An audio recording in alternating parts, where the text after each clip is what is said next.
আজকে আমাদের আলোচনার বিষয় ছিল জাতীয়ভাবে চৈত্রী সংক্রান্তি এবং নববর্ষ উপলক্ষে আইন শৃঙ্খলা সংক্রান্ত সভা।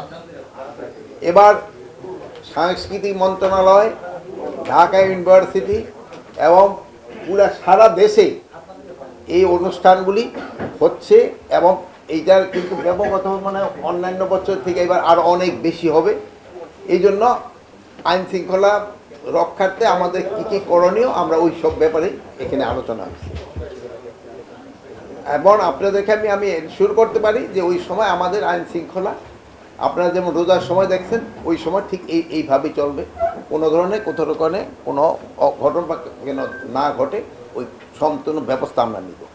এখানে যে শোভাযাত্রাটা হবে এখানে আইন শৃঙ্খলা রক্ষার্থে হাতির ঝিলে অনুষ্ঠান হবে এইটা, তারপরে রবীন্দ্র সরোবরে হবে এটা, এখানে হাতে নিতে হবে।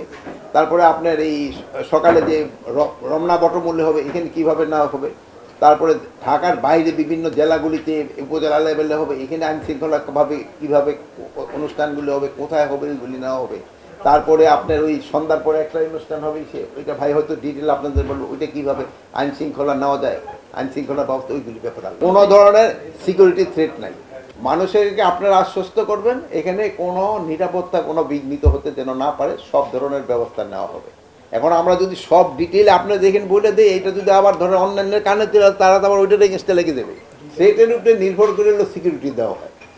এখন যদি আগের থেকে তো আমি বলবো যে এখানে সিকিউরিটি থ্রেট অনেক কম, এই জন্য নিরাপত্তা হয়তো আমরা ওই ক্ষেত্রে হয়তো একটু লিবারেলও করতে হতে পারে। আবার যদি মনে করি যে সিকিউরিটি থ্রেট আরও বেশি তা আমরা আবার বাড়াইতে হতে পারি, যেহেতু সময় তো আছে। নববর্ষ উপলক্ষে ঢাকা এবং সারা দেশ জুড়ে বাঙালি এবং অন্যান্য জাতিগোষ্ঠীর কী কী অনুষ্ঠান হচ্ছে এর হাইলাইটসগুলো নিয়ে আমরা আগামীকাল একটা প্রেস কনফারেন্স হবে, যেখানে আমি থাকবো, আমাদের এলজিআরডি অ্যাডভাইজার আসিফ মাহমুদ সজীব ভুঁইয়া থাকবেন এবং সুপ্রদীপ চাকমা দাদা থাকবেন।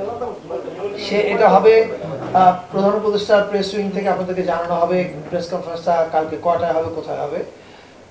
ওই প্রেস কনফারেন্সে আমরা ডিটেল আপনাদেরকে লিখিত আকারে দিয়ে দিব কোথায় কি হচ্ছে না হচ্ছে। রিগার্ডিং নাম, যে শোভাযাত্রার নাম কি থাকছে, এটা ঢাকা বিশ্ববিদ্যালয় সংশ্লিষ্ট অনেকের সঙ্গে আলোচনা করছেন। তারা আলোচনা করে ওনাদের প্রেস কনফারেন্স আছে 10 তারিখে, ওনারা আপনাদেরকে জানাবেন যে নামটা আসলে কি হবে। আমি আপনাকে বলেছি যে নাম কি থাকছে এটা ঢাকা বিশ্ববিদ্যালয় বিভিন্ন স্টেক হোল্ডারের সঙ্গে আলোচনা করছেন, করে 10 তারিখে জানাবেন। আপনি এর উত্তরে বলেন তার মানে কি পরিবর্তন হচ্ছে? আমার কথা কিন্তু তা বলেন, আমার কথা বলে পরিবর্তন হবে কি হবে না তারা জানা। শোভাযাত্রা করে ঢাকা বিশ্ববিদ্যালয় 10 তারিখে তাদের প্রেস কনফারেন্সে সবাইকে জানাবে। নাম পরিবর্তন যদি করে সেটাও জানাবে, নাম যদি পরিবর্তন না করে সেটাও জানাবে।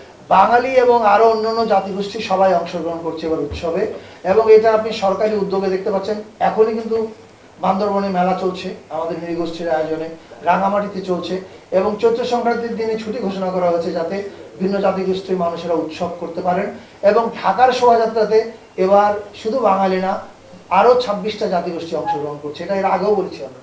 আমার ধারণা আপনি বলতে আগের বছরগুলোর তুলনায় এবার কি কি চেঞ্জেস গুলো মূলত থাকছে এগুলো তো আমি আগে বলছি একবার। 26টা জাতিগোষ্ঠী অংশগ্রহণ করছে বাঙালি ছাড়া, এবং কন্টেন্টে কি কি থাকবে এই জিনিসটা আপনারা ওই অনুষ্ঠানে এসে দেখতে হবে যে আমরা কিভাবে পরিবর্তন এনেছি। এখন যদি বলে দেয় যে ওকে এই গানটা গাওয়া হবে, এই হবে, তাহলে তো আপনারা যাওয়ার প্রয়োজন থাকবে না। Let's come and enjoy it. মাননীয় স্বরাষ্ট্র উপদেষ্টার কাছে একটা প্রশ্ন, আমাদের মঙ্গল শোভাযাত্রা নামের যে বিষয়টা সেটা সাথেও জড়িত, কিন্তু সেক্ষেত্রে আপনার নামের পরিবর্তন বিষয়টা মানে সরকার ঢাকা বিশ্ববিদ্যালয় কর্তৃপক্ষের একাধিক আপনারা ছেড়ে দিন। যেমন এর আগের দিন সিনেট ভবনে মিটিং এর পরে আপনারা আমার ইন্টারভিউ নিয়েছেন এবং আমার মুখে আপনারা কোটেশন বানিয়ে ডিজিটাল কার্ড দিয়েছেন যে নাম মঙ্গল শোভাযাত্রাই থাকছে। আপনাদের ভিডিও থেকে কোথাও আছে আমি এই কথাটা বলছি, কিন্তু আপনারা তো ডিজিটাল কার্ড বানিয়ে ছেড়েছেন। সো অনুরোধ থাকবে যে যেটা আমরা না বলি সেটা না ছাপানোই ভালো, যেটা বলি ওটা ছাপেন। এটা হচ্ছে আপনাদের আগে যে ভুল আমাকে কোটেশন করা হচ্ছে, এটা ক্লারিফাই করলাম, দয়া করে এটা প্রচার করেন।